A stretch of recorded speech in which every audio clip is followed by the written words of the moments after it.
به ویدیوی مردای حسابی خوش اومدید. توی این ویدیو قرار با هم دیگه در مورد مردای صحبت بکنیم و ویژگی‌های اونها رو برشماریم که میتونیم روشون در دراز مدت حساب باز کنیم و قابل اعتماد هستن و مردایی هستن که میشه برای زندگی روشون سرمایه گذاری کرد. اگه دنبال دونستن این ویژگی‌ها هستی پس تا آخر این ویدیو با من همراه باش. هشتمین ویژگی که آدم‌ها و مردهای حسابی توی زندگی مشترک در دراز مدت از خودشون باید نشون بدن اینه که اونها باید آدم‌های عرضه‌داری باشن.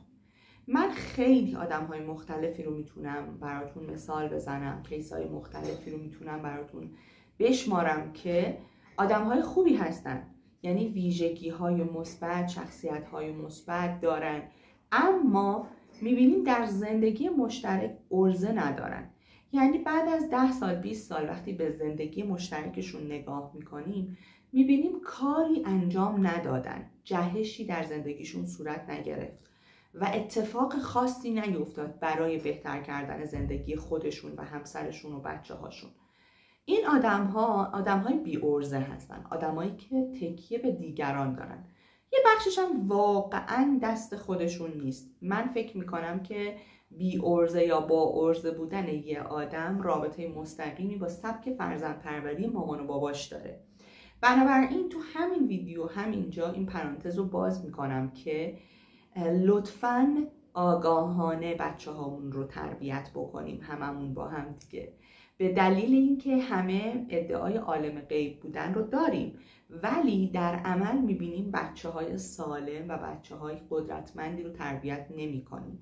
تلاش میکنیم، هزینه میکنیم، صبح تا شب کار میکنیم و خیلی خودمون رو به در و دیوار میزنیم ولی خروجی خیلی خیلی خوبی رو ما میبینیم از نسلمون نداریم. بنابراین این نشون دهنده کم آگاهی و یا ناآگاهی والدین هست که ممکنه یکیش حتی خود من باشم. بنابراین خیلی مهمه که شما با یک مرد با عرضه ازدواج بکنید و این عرضه داشتن رو درش بسنجی و ارزیابیش بکنی. این خیلی نکته مهمی میتونه باشه، چرا که بعداً وقتی مثلا 5 سال گذشت شما توی یک گرفتاری گیر کردی، مردی که ابتکار عمل نداره، عرضه نداره، نمیتونه از این منجلاب خودش رو بیرون بکشه. بنابراین حواستو به این نکته جمع کن.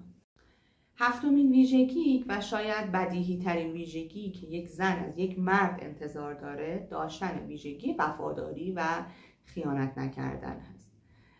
من میتونم به جرئت بگم که هیچ زنی و هیچ مردی، اصلا هیچ موجودی حاضر نیست مالکیت یک نفری که از نظر احساسی باهاش در ارتباط هست رو با کسی تقسیم بکنه، به این شرط که البته رابطه خوبی با هم داشته باشن. اگه رابطه خوبی با هم داشته باشن و واقعا همون دوست داشته باشن حاضر نیست تقسیمش بکنه. بنابراین وفاداری یک اصل غیر قابل انکار و بدیهی در ارتباطات عاطفی هست و هیچ کس نمیتونه این قضیه رو انکار بکنه. بنابراین میخوام بهتون بگم که شمایی که میای وارد ارتباط عاطفی میشی، شروع میکنی، میخوای یه ارتباط بلند مدت رو انتخاب بکنی، باید از روش‌های مختلفی که شاید 10 مدل 100 مدلشون رو ما تو همین کانال به اشتراک گذاشتیم که چجوری ارزیابی کنیم، چجوری ارزیابی نکنیم، به چه نکاتی توجه بکنیم، به چه نکاتی توجه نکنیم، چقدر ریزبین باشیم، چقدر بگذریم از مسائل. در مورد وفاداری باید اینا رو یاد بگیری و دقیقاً به کار ببریشون. چون ببینید من بارها گفتم، بازم الان میگم، ما هیچ کتابی در مورد رابطه یاد داشتن، عاشق شدن، دوست داشتن، زندگی کردن نخوندیم و learning by doing بوده. یعنی دیدیم چیکار کردن، خودمونم یه چیزایی رو امتحان کردیم، فکر میکنیم همونه. و بعد از اون طرف وقتی خانواده هامون رو که مهمترین منبع و الگوی ما هستن رو بررسی میکنیم، میبینیم سر تا پا پر از یه سری مشکلات هستن که خودشون هم نمیتونن حلشون بکنن. بنابراین ما هی انگار وارد یک لوپ شدیم، یه چرخه بیپایانی از اطلاعات ناقص و اطلاعات ناکافی و نادرست از رابطه عاطفی و سواد عاطفی. بنابراین خب عجیبم نیست که خودمونم دچار اشتباه بشیم. میخوام بهتون بگم که موضوع وفاداری موضوعی هست که شما باید اول راه‌های ارزیابیش رو به درستی انجام بدید و یاد بگیرید. و دوم این که یه نکته خیلی مهم، خودت وفادار باشی. ششمین نکته دروغگوییه. ویژگی خیلی مهم و اعصاب خورد کنی که اگه یک مرد اون ویژگی رو داشته باشه شما اصلا نمیتونی باهاش زندگی خوبی داشته باشی. من یه کیسی داشتم که یه آقای بود و خانم تقریبا 15-16 سال با هم زندگی کرده بودن، یک فرزند هم داشتن. جالب بود، این آقا اسوه مهربانی، توجه و دقت توی احساسات، دلسوزی، خیلی حرف گوش کن، خیلی همراه، همکار، خیلی همدلانه رفتار میکرد با خانومش و خیلی مسئولانه. اما یک ویژگی منفی داشت و اون هم دروغگویی. یعنی اصلا خودش میگفت من نمیدونم که چرا این کارو میکنم. اگه به هم زنگ بزنه مثلا من دم سوپری باشم نمیتونم بگم من اومدم سوپری برای خودم یه بستنی بخرم، میگم من میفروشم میخوام برای خونه پیاز بخرم. میدونید یعنی اینقدر این ویژگی شده ساختار شخصیت و خیلی خیلی میتونه خرابکار باشه، خیلی خیلی میتونه آزاردهنده و آسیبزا باشه. بنابراین توی انتخابتون واقعا باید به این بعد دروغگو بودن که چقدر داره دروغ میگه، یعنی واقعا بعد شخصیتیش دروغگویی، اصلا just for fun این کار میکنه. بعضیا اینجوری ان دیگه، یعنی مثلا میگه که راستشو نمیگم، فقط میخوام کسی سر از کارم در نیاره، میخوام نمیدونم اصلا دست خودم نیست. یعنی از اینجور تحلیلا پشت بعضی از افرادی که واقعا دروغگویی جزئی از منششون هست رو ما میبینیم. بنابراین مهمه که تو وارد این دام نشی. پنجمین ویژگی آدم حسابی ها، مردهای حسابی، اینه که راستش برام کلمه پیدا کردن واسه این مورد یکم سخت بود. خود محق پندار نیستن، یعنی اینکه خودشون رو لایق این نمیدونن که همه اشتباهات رو بندازن گردن دیگران و یه جورایی شاید از یه بعدی میشه گفت مسئولیت پذیر هستن. دیدین بعضی آدما کلا سر به هوان، خب یعنی وقتی بهشون یه کاری رو میسپاری بهشون تاکید میکنی. حالا بعضی وقتا بعضی ها هستن که از روی کمهوشی نمیتونن مدیریت بکنن، بعضی ها هستن که نه، اختصاصا توی روابط عاطفی هست که رفتارهای عجیب و غریب از خودشون نشون میدن و خودشون میذارن اصطلاحاً به اون راه و به راحتی وقتی به یه چالشی برمیخورید به راحتی شما رو مقصر میدونن. یعنی یه جوری برنامه رو میپیچونن و میچرخوننش که کلا مسئولیت از گردن خودشون خارج میکنن و به راحتی میندازنش گردن شما.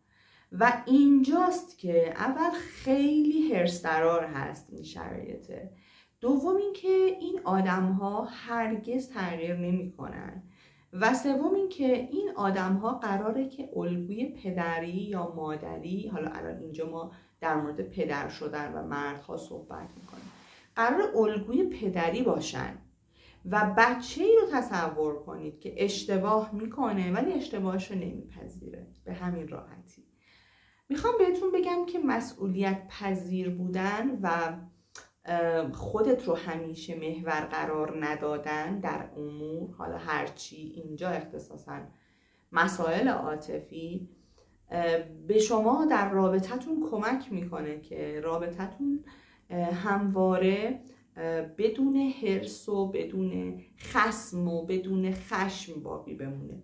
چون وقتی این اتفاق میفته، مثلا شما فرض کنید میرین پیکنیک، بعد طرف میگه که خب من غذاها رو نیاوردم، به همین راحتی نیاوردم، حاضر نیستم اشتباه کنم، ببخشید عذرخواهی کنم و شده کاریه که شده، حالا میخواین چیکار کنیم؟ مثلا میخواین منو بکشیم، چیکار کنیم؟ غذا نیاوردم.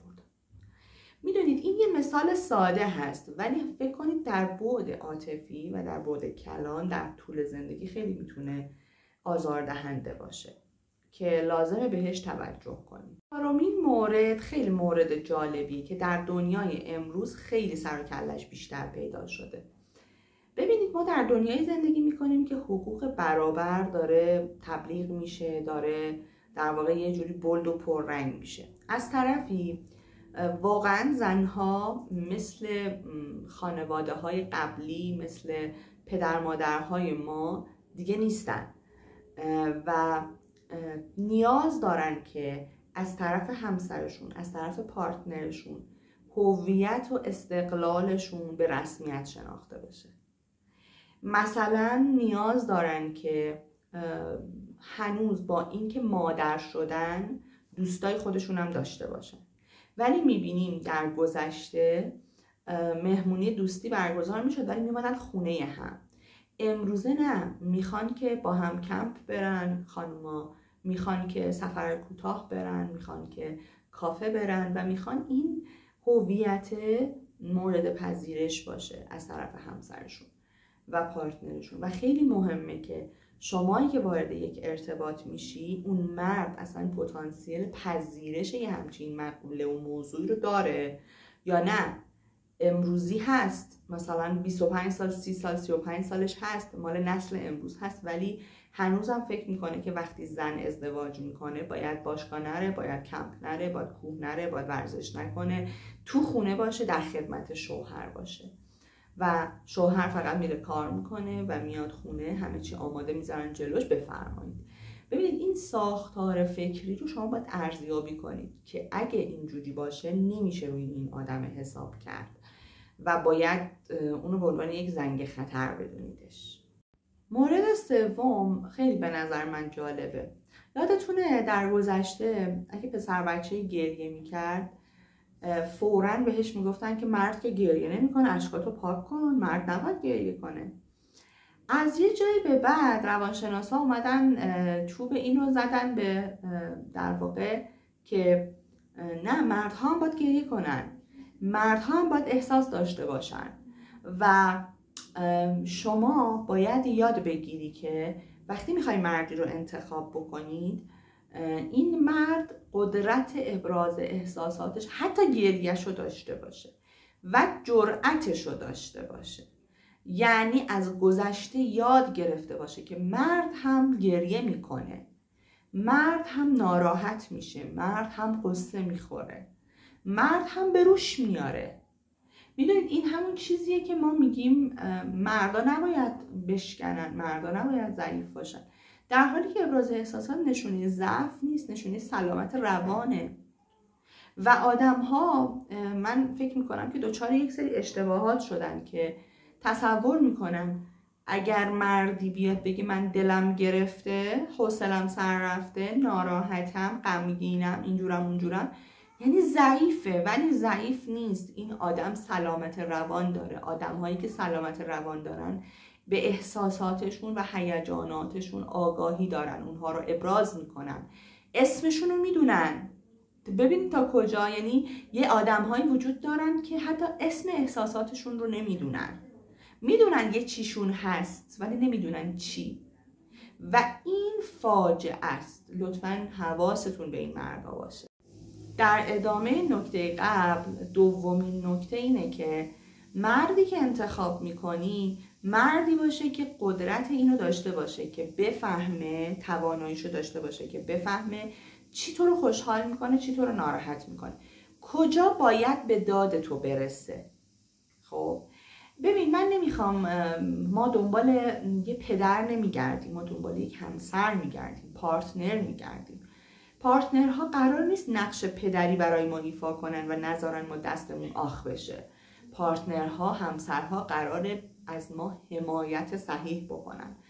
آقا نمیدونم، یه جایی فرض کن مثلا تو توی یه سمیناری اصلا به یک مشکلی برخوردی، اون به تو نگه به من چه، نمیدونم ماشینت یه چیز شد، اون نگه که زنگ بزن مثلا مکانیک بیاد، خودشو برسونه. یعنی بدونه که وظیفه داره در موقعیت هایی که تو آشفته هستی، در موقعیت هایی که تو ناراحت هستی، خوشحال نیستی، خودشو برسونه حتی اگه کاری از دستش بر نمیاد.